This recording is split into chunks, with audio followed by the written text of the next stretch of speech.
Hello students, welcome to ePathashala, and today I am happy to introduce myself. I am Dr. G.P. Jayanti, Research Director in Avinashalingam Institute for Home Science and Higher Education for Women.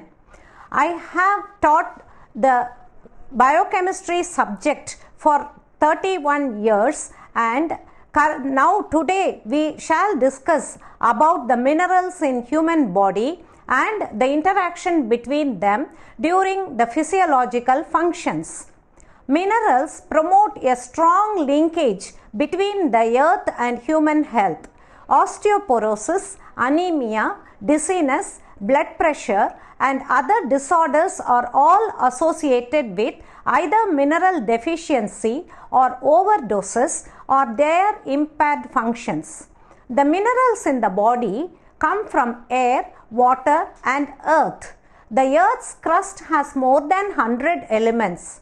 8 of them form 98% of the crust: oxygen, silicon, aluminium, iron, calcium, magnesium, sodium and potassium.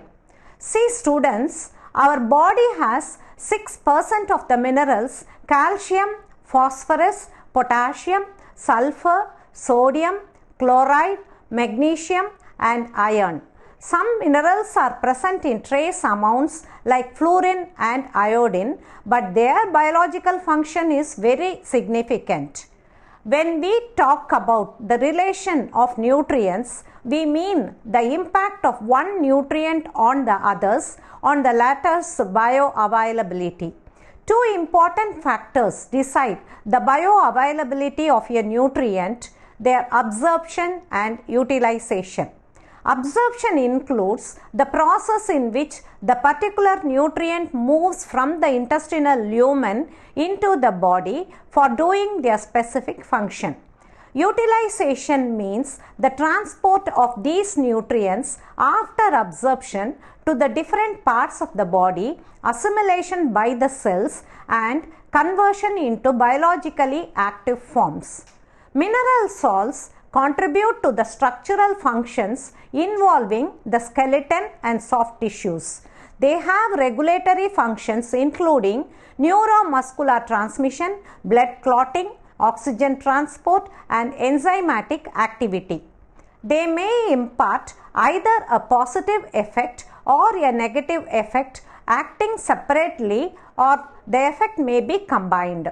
Examples of positive effect include catalysis of enzyme actions, getting incorporated as important components in selected molecules to take part in biological functions, and as stimulants and cofactors. Examples of negative effects include inhibition of enzyme actions and interaction with other nutrients to prevent the normal biological processes. The presence or absence of a nutrient and their levels in a biological system decide their pattern of involvement in their action. An important nutrient required by the body along with carbohydrates, proteins, fats and vitamins are minerals. Minerals required in large amounts by the body for various functions are called macrominerals. They are different from trace elements which are required in smaller amounts. Calcium, phosphorus and magnesium are macrominerals. Now let us see the details about calcium. In the human body, calcium is the most abundant mineral. It constitutes 1.5 to 2% of the total body weight. In the body of an adult human, about 1200 gram of calcium is present. More than 99% of that amount is found in bones. A powerful mechanism operates to conserve calcium and to maintain constant cellular and extracellular concentrations. These functions are very important for the survival because severe dietary deficiency or abnormal losses of calcium from the body may lead to the demineralization of the bone to prevent even a small incidence of hypocalcemia, that is low plasma calcium. Bone acts as an important physiological tissue that acts as a source of calcium. Bones are required to maintain the normal plasma calcium levels. 50% of this is ionized and physiologically active. More amount of calcium in the diet is required during bone formation when intestinal absorption of calcium is impaired and when there are losses of calcium to the environment, example through increased renal excretion or lactation. When calcium is less in the diet during bone formation, there will be growth retardation and peak bone mass may not be obtained. If it is insufficient due to impaired intestinal absorption or when there are inordinate losses only at the expense of bone calcium, the serum concentration of calcium ion can be maintained at normal levels. Calcium is involved in the function and structural integrity of bones, teeth, clotting of blood, muscles and nerves. It helps in the prevention of osteoporosis.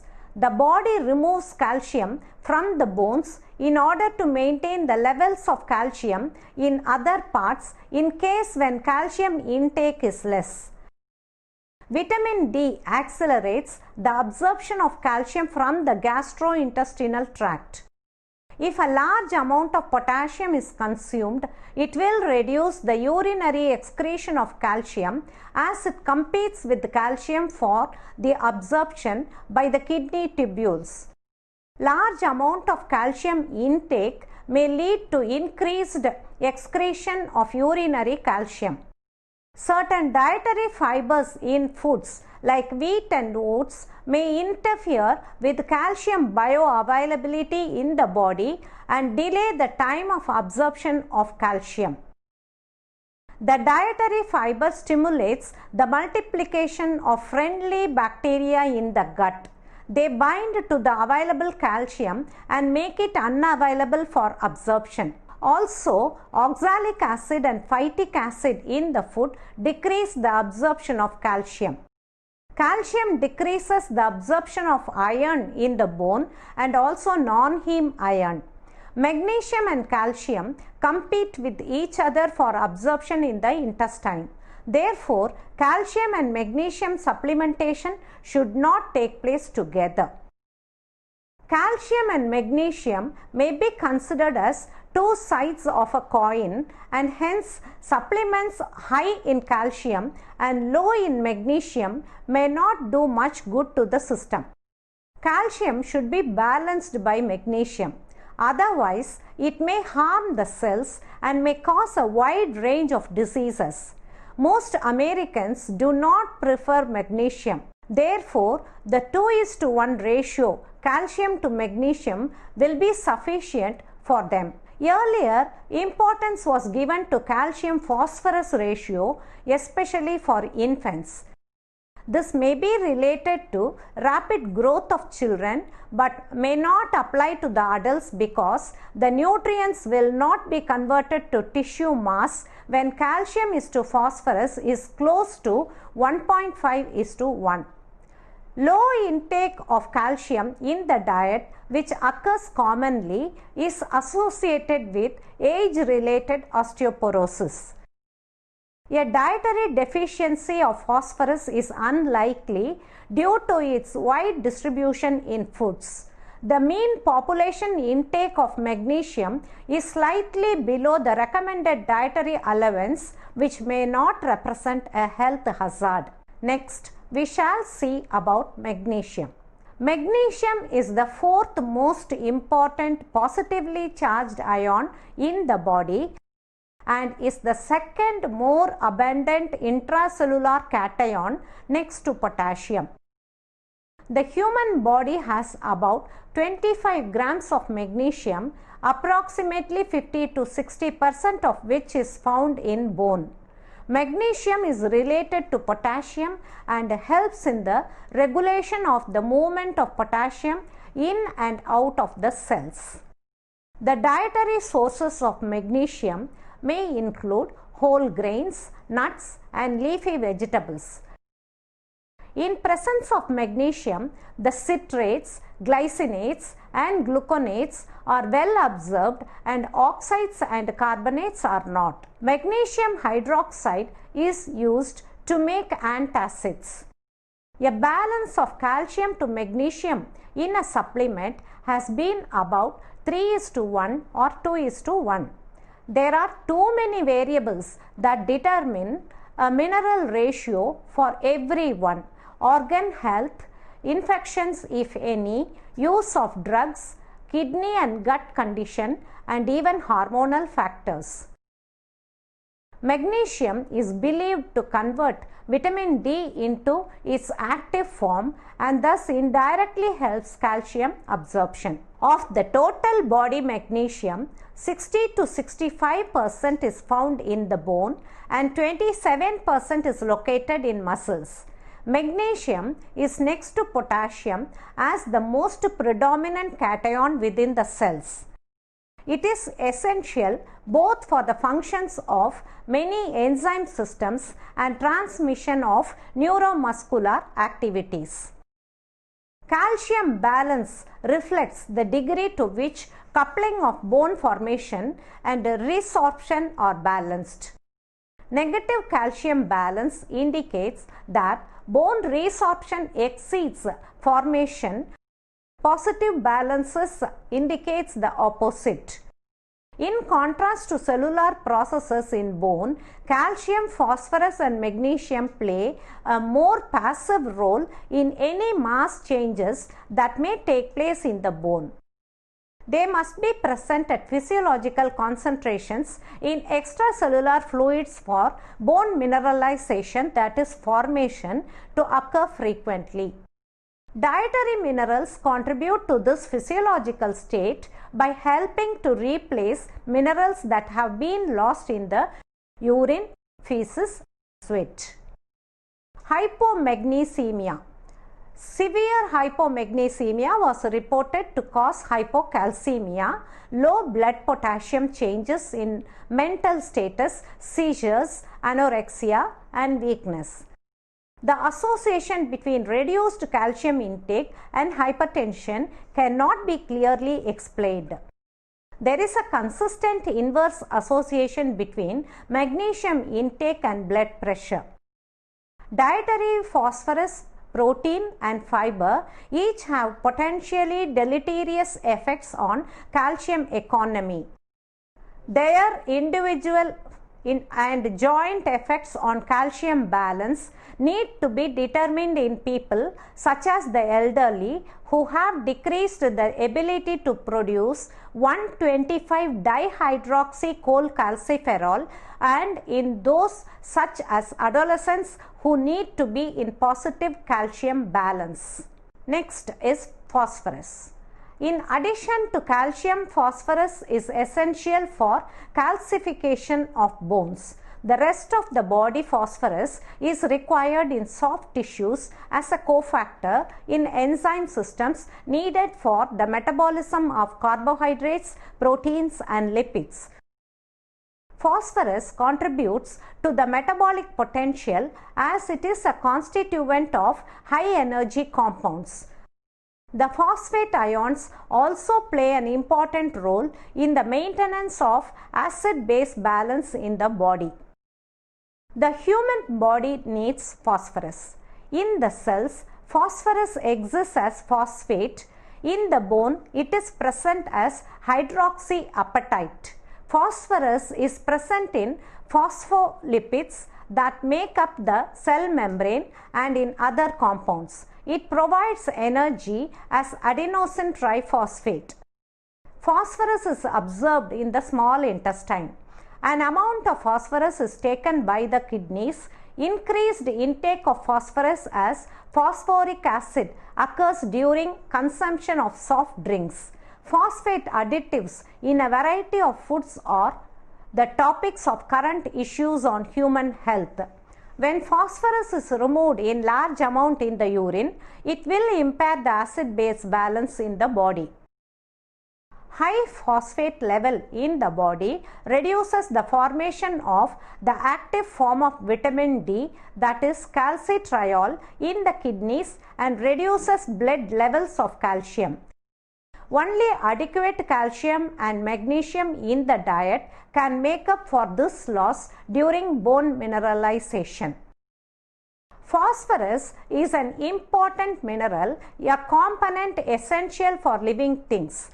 Phosphorus is present in most foods, mainly animal products. In plant seeds, namely beans, nuts and grains, phosphorus is present in a storage form called phytic acid. Only 50% of this is bioavailable to humans, as the enzyme required to utilize phytate are absent in the human system. Sometimes high levels may lead to toxicity, as in the case of oral administration of phosphate containing laxatives prior to a colonoscopy. Too much consumption of protein, for example, in the Western world could threaten calcium, magnesium, phosphorus equilibrium. High levels of phosphorus in the diet are found to increase bone loss, that is taken care of by calcium balance. High protein intake is found to increase the renal excretion of calcium, but this effect was decreased if high calcium in the diet is accompanied by high protein. Dietary fiber is found to chelate calcium and other minerals in the gastrointestinal tract. High fiber diets may increase the risk of bone loss and osteoporotic fracture, as it causes calcium deficiency. Dietary calcium was found to play a role in the regulation of blood pressure. Phosphate binding antacids like aluminum hydroxide gels, even at low doses, can cause phosphate depletion and urinary calcium excretion. Researchers found an inverse association between intakes of calcium, potassium, protein and milk. Hypophosphatemia is an important medical disorder, as in acute alcoholism during the withdrawal phase. A factor associated with this is lack of phosphorus in the diet. The major clinical manifestation of chronic moderate hypophosphatemia is a defective bone mineralization similar to osteomalacia. Calcium and phosphorus. Researchers at the National Institute of Health had established that calcium phosphate is present in collagen that adds strength and hardness to the framework. Excessive dietary phosphorus. An increase in phosphorus uptake seemed to affect calcium balance regardless of the calcium intake. Urinary calcium seemed to vary inversely with dietary phosphorus. This implied that fecal calcium excretion must have varied directly with dietary phosphorus because there was no change in calcium balance. Thus, it could be proved that changes in phosphorus intake by normal adult human have important effects on calcium metabolism, that is, decreased intestinal calcium absorption and decreased renal excretion of calcium. The kidney is found to play an important role in this mechanism. An increase in dietary phosphorus might adversely influence calcium economy in people whose kidneys have a limited capacity to produce 1,25 dihydroxycholecalciferol, or in those who need to be in positive calcium balance, such as in pregnancy and lactation. Phosphorus levels determine the plasma concentration of dihydroxycholecalciferol in children with moderate renal insufficiency. The influence of phosphorus through diet on calcium and bone metabolism is not well recorded. This may be the cause for the age-related bone loss in humans. Next in the list are copper and zinc. Copper and zinc are antagonists. In the body, there should be a balance between them. Both copper and zinc act opposite to one another. Both zinc toxicity and copper toxicity are highly harmful. In earlier times, it was observed that if there was copper toxicity, there was also zinc deficiency. Today, people are very cautious and they take supplements without noting the labels. Both minerals play important roles in the body. Copper is required for blood vessel formation, for strengthening the heart, and for stabilizing collagen. Copper is also necessary for brain development and for the communication between nerve cells in the brain. Copper acts as a cofactor to a number of enzymes involved in energy production by the mitochondria. It helps in the synthesis of the enzyme superoxide dismutase that helps to get rid of reactive oxygen species, that is free radicals. Copper is found in most of the food sources. Therefore, copper deficiency is a rare condition. Copper is present in large amount in meat, shellfish, nuts and seeds, followed by mushrooms, lentils, shredded wheat and chocolates. Copper is present only in trace amounts in infants fed cow's milk. Anemia and decreased white blood cell count are the symptoms of copper deficiency.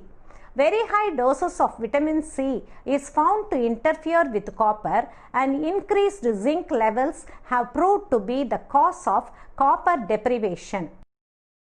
If the level of zinc in medicines given for various ailments exceeds 40 mg, then it leads to copper deficiency. Zinc is essential for the synthesis of steroid hormones, mainly as a catalyst for testosterone and luteinizing hormone synthesis. The prostate contains the highest concentration of zinc. Zinc acts as the cofactor for many enzymes and helps in their action. It is responsible for the structural integrity of the cell membrane. Zinc fingers are transcription factors that bind to DNA and influence specific genes. In such a structure, zinc establishes strong linkage with other elements in the biomolecules. Zinc improves the bioavailability of folic acid. The human immune system relies mostly on zinc and other minerals like selenium and iron for its function. Deficiency in one of these causes a lack of the other. Very high doses of one mineral can knock another one out of the ring. A good balance in the levels of copper and zinc is essential.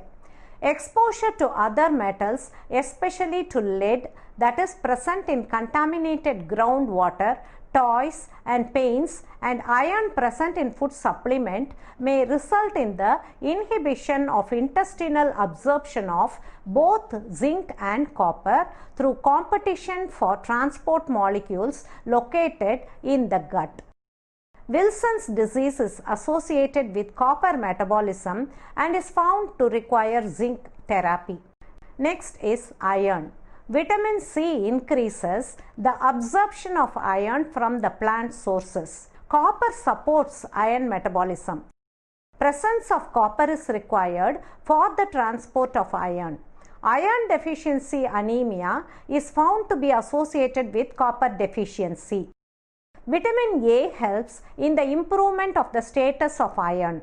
The presence of malic acid and citric acid in the stomach is responsible for the increased acidity of that environment, accounting for the iron status. There is better absorption of plant iron in the presence of animal food containing heme iron. Sodium. Sodium helps in maintaining the supply of vitamin A, C and glutathione in the body.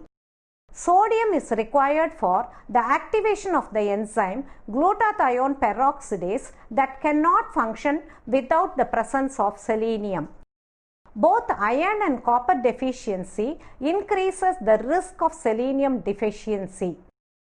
The process of transport of sodium and potassium ions across the cell membrane is an active transport process involving the hydrolysis of ATP to provide the necessary energy. It involves the enzyme sodium potassium ATPase, and sodium and potassium ions are pumped in the opposite directions across the membrane, building up a chemical and electrical gradient for each. These gradients can be used to drive other transport processes. In nerve cells, the pump is used to generate gradients of both sodium and potassium ions. The sodium and potassium pump across the membranes also help to maintain the electrical charge inside the cell. This is important to muscle and nerve cells. Chloride shift, also known as hamburger shift or hamburger phenomenon, named after Hertog Jakob Hamburger, is a process which occurs in a cardiovascular system. There is an exchange of bicarbonate and chloride across the membrane of red blood cells. Chromium. The foods rich in simple sugars increase the urinary excretion of chromium. Diets rich in whole grains also decrease the absorption of chromium because grains have phytic acid. This binds to chromium and form an insoluble complex and thereby reduces the absorption of chromium. Ascorbic acid also increases the absorption of chromium. Fluoride. Teeth and bones have high levels of fluorine that works with calcium and prevent tooth decay. Manganese. High dose of manganese inhibits the absorption of iron, copper and zinc.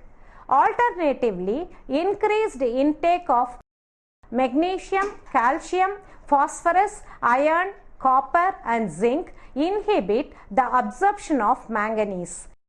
Manganese is also present in the bone. Manganese controls the action of nearly 300 enzymes. It is important in the control of calcium and potassium levels. About 70% of your body's iron is found in the red blood cells of your blood called hemoglobin and in muscle cells called myoglobin. Hemoglobin is essential for transferring oxygen in the blood from the lungs to the tissues. Myoglobin in muscle cells accepts, stores, transports and releases oxygen. Iron helps red blood cells transport oxygen from the lungs to cells all over the body. Once the oxygen is delivered, iron is used to carry carbon dioxide waste back to the lungs to be exhaled. Iron also plays a role in many essential chemical reactions in the body. Thus, students, in this module on interactions of minerals, we discussed the main functions of selected macromolecules like calcium, phosphorus, potassium, magnesium, etc. and also certain microminerals like fluorine and iodine, and also we discussed about their interactions in promoting certain biological processes taking place in the body like sodium potassium pump, how the tissues are involved in the exchange of the ions, membrane transport, and how the kidney handles the levels of sodium and potassium and helps in maintaining their concentration inside the cells and outside the cells,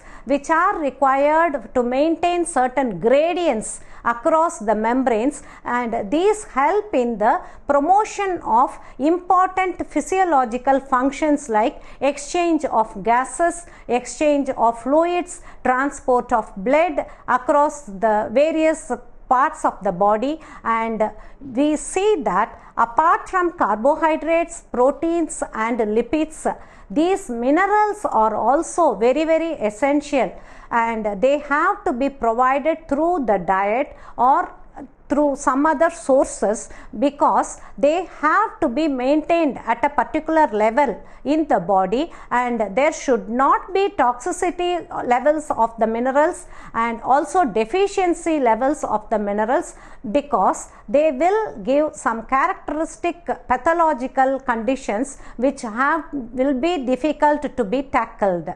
Thank you.